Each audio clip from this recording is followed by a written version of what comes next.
ជំរាបសួរបងប្អូនទាំងអស់គ្នានៅក្នុងក្តីស្រឡាញ់ហើយបងប្អូនទាំងអស់គ្នាសុខសប្បាយយីទេថ្ងៃនេះខ្ញុំចង់ឆ្លើយសំណួរទៅបងប្អូនទាំងអស់គ្នានៅក្នុងផ្នែកលេងអកកដងហ្នឹងហើយដែល keyboard ដែលយើងប្រើចង្វាក់ហើយនឹងមានបងប្អូនយើងសួរជាច្រើនហើយដោយសារតែខ្ញុំ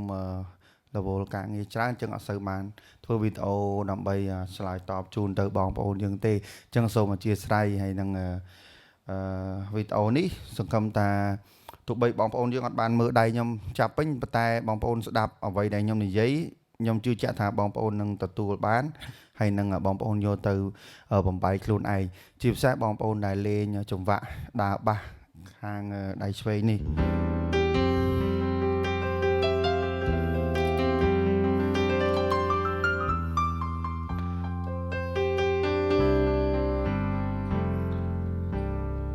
អូខេ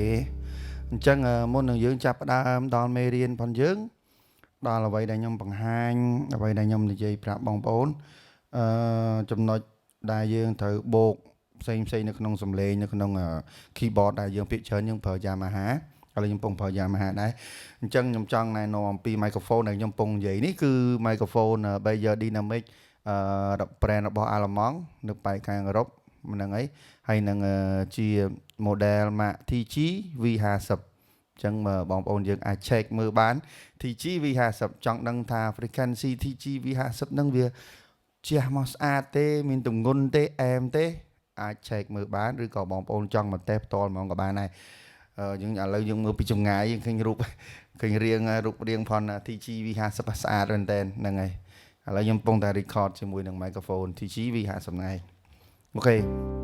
ញ្ចឹងយើងចូលដល់ចង្វាក់ដែលយើងលេងជារៀងរាល់ថ្ងៃនេះខ្ញុំនិយាយសម្រាប់បងប្អូនដែលយើងលេង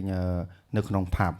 អ្នកដែលចាប់ផ្ដើមដំបូងឬក៏អ្នកកំពុងតែប្រកបអាជីពស្រាប់ហើយអត់ទាន់បានយល់អ្វីបន្ថែមស៊ីជម្រៅអញ្ចឹងនេះជាវីដេអូដែលខ្ញុំនិយាយខ្ញុំថាពិតខ្ញុំវីដេអូខ្ញុំនិយាយច្រើនហើយក្នុងការលេងក្នុងការដើរបាសនៅក្នុងការចែកដៃផ្សេងប៉ុន្តែខ្ញុំវីដេអូលើកនេះគឺខ្ញុំ focus ទៅលើអកកដងហ្មងហ្នឹងហើយអញ្ចឹងជាស្រ័យអញ្ចឹងតតែដៃខាងឆ្វេងយើងបែងចែកជាមួយនឹងស្ដាំដាច់ដែរណាបើយើងលេងដើរបាសទៅបានស្អាតហើយយើងយល់អំពីចង្វាក់ដែរចង្វាក់មួយណាយើងត្រូវដើរបាសរបៀបម៉េចអញ្ចឹងណា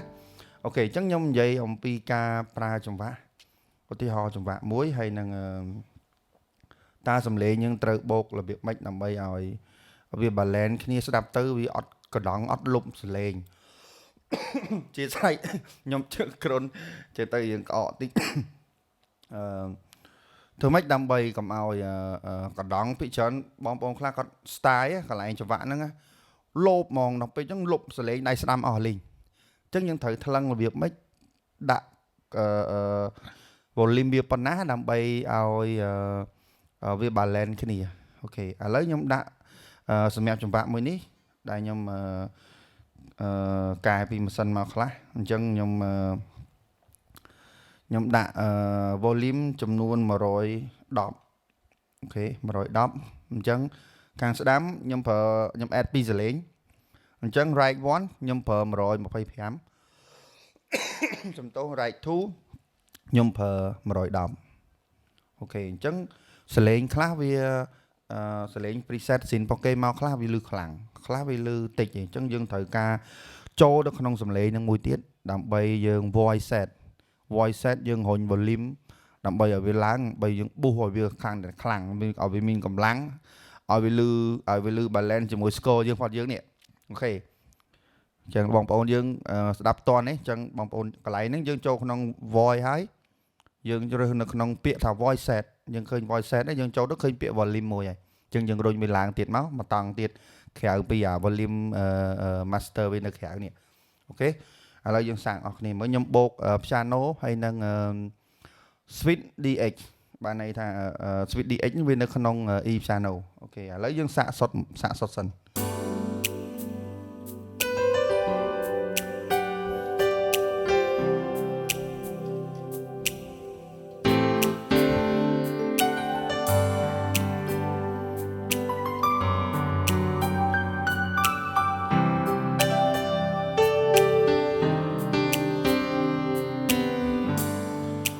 ខេឥឡូវយើងចូលបាសដល់ឆ្វេងអញ្ចឹងបាស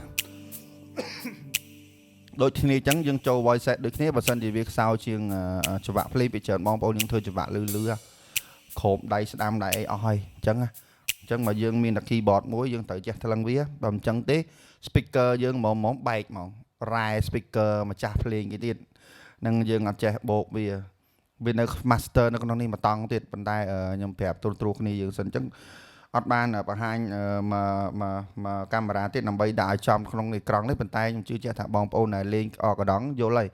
ដឹងហើយអ្វីដែលខ្ញុំកំពុងនិយាយហ្នឹងអូខេបាទ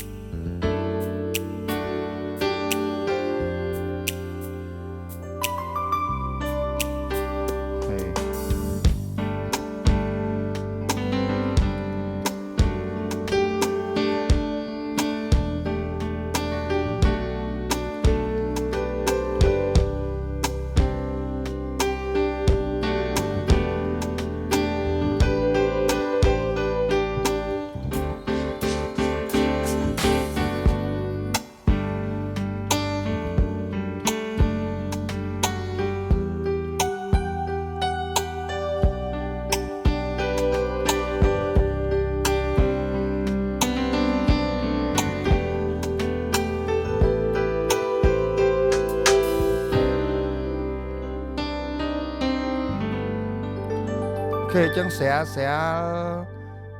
រំដំកំដរបរិយាកាសឈៀលអញ្ចឹងណាអត់ថ្លង់តាក់កាក់អីអត់ទេវាមាន break គេដែលគេលេងអញ្ចឹងយើងអត់អាចមកគង់កាក់អីភ្លាមទេអញ្ចឹងយើងស្រាលឈៀលអូខេតិចស្រាលឈៀលយើងលេងតែមើល score បាសយើងដាក់ដៃឆ្វេងហើយសលេងយើងបូក2ឬក៏3ទៅ SX យើងបូកបាន3អញ្ចឹងទៅយើងបូកសំលេងមកយើងស្ដាប់មកដូចវងពងលេង acoustic band អញ្ចឹងដូចមានសកចុនមួយមានអីមួយអញ្ចឹងណាឥឡូវខ្ញុំបូកមកឈុតទៀតខ្ញុំបូកហ្គីតាវិញអត់មានសលេង piano អីចូលទេហ្គីតាម្ដង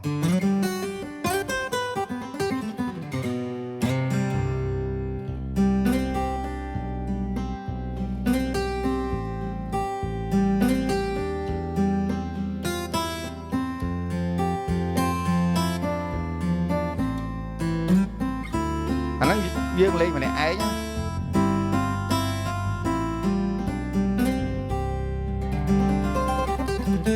អាហ្នឹងយើងលេងម្នាក់ឯងបើយើងលេងម្នាក់ឯងយើងបូកហ្គីតាសាំហ្គីតាអីចឹងទៅយើងស្ដាប់មកមាន feel chill relax ហ្មងអូខេឥឡូវខ្ញុំដាក់ច្បាប់ផ្សេងអូខេចប់ចាំផ្លែ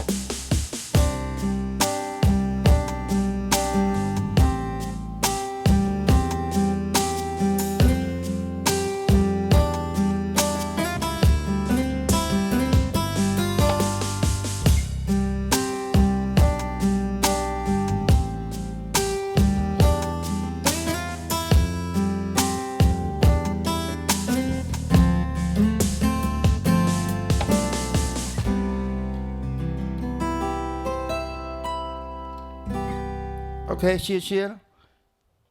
សែវងាយអញ្ចឹងបានន័យថាពេលដែលយើងលេងចង្វាក់នៅផាប់យើងព្យាយាមធ្វើម៉េចbalance វាថ្លឹងវាឲ្យស្អាតកុំឲ្យធ្វើម៉េចកុំឲ្យថ្លង់កុំឲ្យបែក speaker ម្ចាស់ភ្លេង